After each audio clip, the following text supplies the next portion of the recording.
नमस्कार मित्रों, मैं अविनाश रंजन गुप्ता आप सभी का अपने चैनल पर हार्दिक अभिनंदन करता हूं। आज हम 12वीं की पुस्तक आरोह भाग 2 के इस चैप्टर का आद्योपांत अध्ययन करने वाले हैं। आप इस वीडियो के अंत तक बने रहिए और आप पाइएगा कि ये चैप्टर, ये पाठ आपके दिमाग में बहुत अच्छे से बैठ गया है। इसमें शब्दार्थ, सार, इससे जुड़ी बहुत सारी बातें, प्रश्नोत्तर का अभ्यास सब कवर किया जाएगा। आप आ गए हैं मेरे कंप्यूटर की स्क्रीन पर और यहाँ हम विस्तार से अध्ययन करने वाले हैं कविता जिसका नाम है उषा और इसके कवि हैं शमशेर बहादुर सिंह। इस कविता को पढ़ने के बाद आप इन सब बिंदुओं से परिचित हो सकेंगे। सबसे पहले गांव में भोर की सुंदरता के बारे में जान सकेंगे। गांव का जो भोर का दृश्य होता है वो इतना सुंदर होता है कि शहर के लोग उसे अनुभव नहीं कर पाते। शहर के लोग इतने व्यस्त रहते हैं कि वो आकाश की तरफ देखना ही भूल जाते हैं, जबकि गांव में लोगों के पास समय होता है और वो प्रकृति से ही जुड़े हुए काम करते हैं। इसीलिए गांव में भोर की सुंदरता कितनी सुंदर होती है इसके बारे में आप जान पाएंगे। प्रकृति के गतिशील रूप को देख सकेंगे। जी हाँ, गतिशील रूप कहने का मतलब होता है कि एक पहर से दूसरे पहर या एक स्थिति से दूसरी स्थिति की ओर जाना। गांव की सुबह कितनी गतिशील होती है हम लोग यहाँ जान पाएंगे। उपमानों के प्रयोग की जानकारी प्राप्त करेंगे। अब ये उपमान क्या है? उदाहरण के तौर पर मैंने कहा चंद्रमुख, तो मैंने मुख की तुलना की चंद्र से, तो यहाँ चंद्र हो जाएगा उपमान और मुख हो जाएगा उपमेय, अर्थात जिसकी तुलना की जाती है वो कहलाता है उपमेय और जिसके साथ तुलना की जाती है वो कहलाता है उपमान। प्रकृति के हर रूप में निरालापन है। हम लोग इस छोटी सी कविता में ये भी जान पाएंगे कि प्रकृति के हर रूप में अनूठापन है, निरालापन है, विविधता है। कविता लेखन की एक नई शैली को समझ सकेंगे, साहित्य की महिमा से अवगत हो सकेंगे। कवि परिचय: शमशेर बहादुर सिंह। 1911 में इनका जन्म हुआ देहरादून में और 1993 में अहमदाबाद में ये हमें छोड़कर सदा सदा के लिए परलोक सिधार गए। इनकी बहुत सारी रचनाएं हैं। आप वीडियो को पॉज करके इस कवि परिचय को विस्तार से पढ़ लीजिएगा। हम लोग अभी आगे बढ़ते हैं। कविता की पृष्ठभूमि, बैकग्राउंड ऑफ दिस पोएम। इस कविता में गांव में भोर के समय से सूर्योदय तक के समय का गतिशील चित्रण बड़े ही अच्छे अच्छे उपमानों के प्रयोग से किया गया है। इस कविता का आद्योपांत, आद्योपांत अर्थात शुरू से लेकर अंत तक अध्ययन करने के बाद पाठक भोर के नभ की सुंदरता का स्वयं अवलोकन करने के लिए लालायित हो जाता है। मेरा ये मानना है कि जब आप इस कविता को अच्छे से पढ़ लेंगे और कभी भी अगर आप अपने भविष्य में गांव की ओर जाते हैं तो आप गांव के भोर का दृश्य जरूर देखना चाहेंगे। कविता की पंक्तियां कुछ इस प्रकार है। प्रातः नभ था बहुत नीला, शंख जैसे भोर का नभ, राख से लिपा हुआ चौका अभी गीला पड़ा है। प्रातः अर्थात प्रातः सुबह, नभ आकाश, भोर सुबह से पहले वाला समय, चौका रसोई की जगह। ये देखिए, आप यहाँ इस चित्र में देखेंगे ये है नीला शंख। कवि ने ये महसूस किया, कवि ने ये देखा कि गांव में भोर का दृश्य कैसा लग रहा था, नीले शंख की तरह लग रहा था। अर्थात आसमान का जो रंग था वो नीले शंख की तरह नीला था। इस चित्र में आप देख सकते हैं नीले शंख की तरह नीला, या राख से लिपा हुआ चौका। चौका कहने का मतलब हुआ एक मिट्टी की बनाई गई स्टोव, या जिसे हम लोग चूल्हा भी कहते हैं, उसे राख से ही लिपा जाता है और जब उसे राख से लिपा जाता है तो उस समय उसका कलर थोड़ा डार्क होता है, थोड़ा गाढ़ा होता है। इसलिए यहाँ कोष्ठक में या ब्रैकेट में मेंशन कर दिया गया है अभी गीला पड़ा है। अर्थात भोर का आसमान देखने में कैसा लग रहा था, नीले शंख की तरह लग रहा था। या अगर नीले शंख से लोग परिचित नहीं हैं या नहीं जान पा रहे हैं तो कवि ने उनकी सुविधा के लिए राख से लिपा हुआ चौका अर्थात राख से लिपे हुए मिट्टी के चूल्हे की तरह लग रहा था, जो वर्तमान में गीला है। सूख जाने पर उसका कलर थोड़ा लाइट हो जाता है, थोड़ा हल्का हो जाता है। अगर आप इन पंक्तियों के काव्य सौंदर्य की बात करेंगे तो यहाँ उपमा अलंकार, जैसे नीला शंख जैसे, जैसे अंग्रेजी में क्या होता है, जहाँ पर लाइक या एज आता है तो वहाँ पर सिमिली होता है। सिमिली को ही हिंदी में उपमा अलंकार कहते हैं। तो नीला शंख जैसे उपमा अलंकार। इन पंक्तियों में बड़े ही सरल शब्दों का प्रयोग किया गया है, कोई भी कठिन शब्द नहीं है। नवीन उपमानों का प्रयोग किया गया है। जी हाँ, अभी तक की कविता में हम लोगों ने चंद्रमुख, चरण कमल, ये सब तो जरूर ही पढ़ा होगा, लेकिन नीला शंख या राख से लिपा हुआ चौका, ऐसे उपमानों का प्रयोग हमने नहीं पढ़ा। दो वर्णों वाले शब्दों का प्रयोग हुआ है। आप देखिए इसमें प्रायः ये बहुत को छोड़ दिया जाए तो देखिए प्रायः दो वर्णों वाले ही शब्दों का प्रयोग हुआ है, जिससे कविता बड़ी ही सरस और सरल बन पड़ी है। अगली पंक्तियां कुछ इस प्रकार है। बहुत काली सिल जरा से लाल केसर से, कि जैसे धुल गई हो स्लेट पर, या लाल खड़िया चाक मल दी हो किसी ने।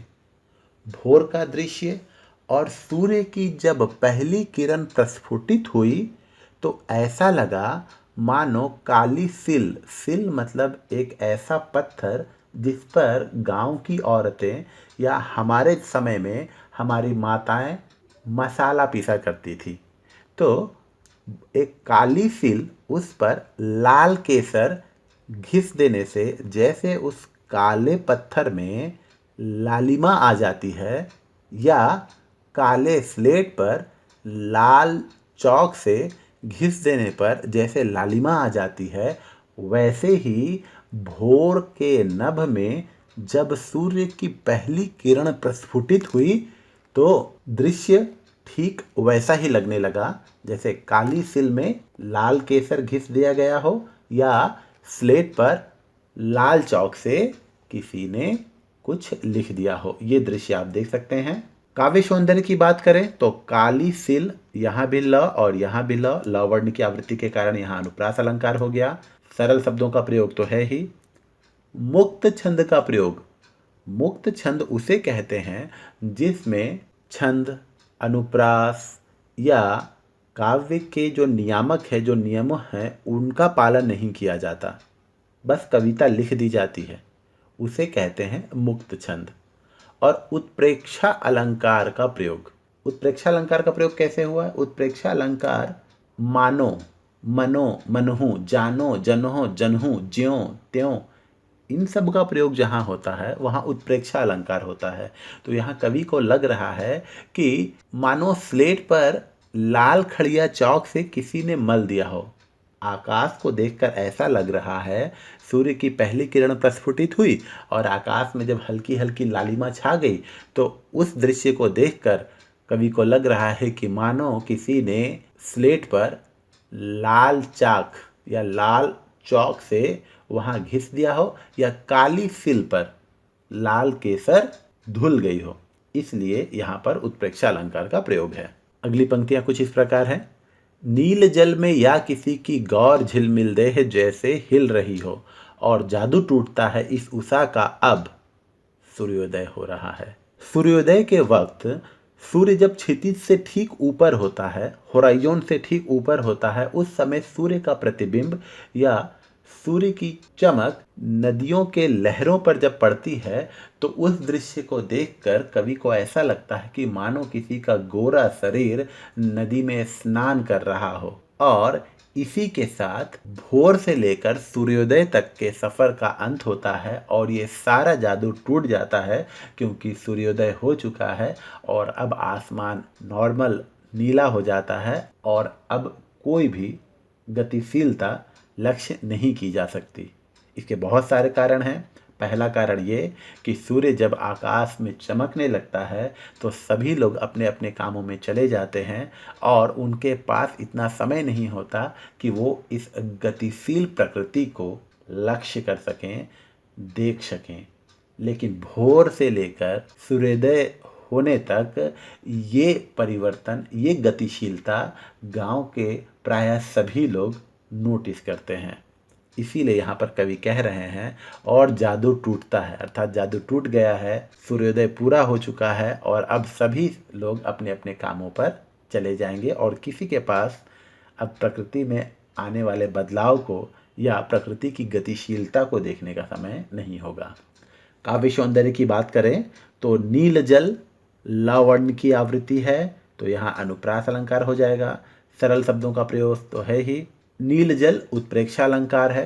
नील जल में या किसी की गौर झिलमिल दे, मानो नील जल में किसी का गोरा शरीर स्नान कर रहा हो, तो मानने वाली बात आ गई है और जहां मानने वाली बात आती है वहां पर अनुप्रास अलंकार होता है। अब हम लोग आते हैं इसके कुछ महत्वपूर्ण प्रश्नों पर। कविता के किन उपमानों को देखकर यह कहा जा सकता है कि उषा कविता गांव की शुभा का गतिशील शब्द चित्र है? यहाँ पर उपमान भरे पड़े हैं। पहले हम लोग देखते हैं नीला शंख, फिर राख से लिपा हुआ चौका, फिर काली सील या स्लेट पर किसी ने या तो केसर से धुल गई है या किसी ने लाल चौक से घिस दिया है। तो इन सब उपमानों को देखकर हम लोगों को लगता है कि गांव की जो शुभा होती है वो गतिशील होती है, उसे देखा जा सकता है, महसूस किया जा सकता है। भोर के नभ को राख से लिपा हुआ चौका क्यों कहा गया है? बहुत ही आसान है। जब किसी चौके को राख से लिप दिया जाता है तो वो डार्क रंग का होता है, गाढ़े नीले रंग का होता है, लेकिन जैसे जैसे वो सूखता जाता है उसका कलर लाइट होता जाता है। इसीलिए भोर के नभ को राख से लिपा हुआ चौका कहा गया है जो अभी गीला पड़ा है। और हाँ, आपके लिए एक बात यहाँ जान लेना जरूरी है कि कोष्ठक में जब कोई शब्द रख दिया जाता है या जब कोई वाक्यांश या वाक्य रख दिया जाता है तो वो केवल और केवल पाठकों को कविता अच्छे से समझने के उद्देश्य से रखा जाता है। सूर्योदय से उषा का कौन सा जादू टूट जाता है? सूर्योदय जब हो जाता है तो गतिशीलता कम हो जाती है। जैसे नीला शंख जैसा आकाश या राख से लिपा हुआ चौका, उसके बाद जब सूर्य उदय हो जाता है और प्रकाश पुंज फैल जाता है, चारों तरफ उजियारी छा जाती है, उसके बाद गतिशीलता तो जारी रहती है लेकिन इतनी सूक्ष्म गतिशीलता रहती है कि उसे नोटिस कर पाना सभी के बस की बात नहीं है। और दूसरी बात, जादू टूटने का मतलब ये हुआ कि जैसे ही सूर्योदय हो जाता है लोग अपने अपने कामों में व्यस्त हो जाते हैं। मजदूर मजदूरी करने चला जाता है, किसान खेती करने चला जाता है। तो इस प्रकार लोगों के पास और ज़्यादा समय नहीं रहता कि वो इस सूक्ष्म गतिशीलता को भी लक्षित करे। इसलिए कहा गया है सूर्योदय से उषा का कौन सा जादू टूट जाता है? भोर से लेकर सूर्योदय होने तक का जादू टूट जाता है। उषा कविता का सार अपने शब्दों में लिखिए। ये भी बहुत आसान है।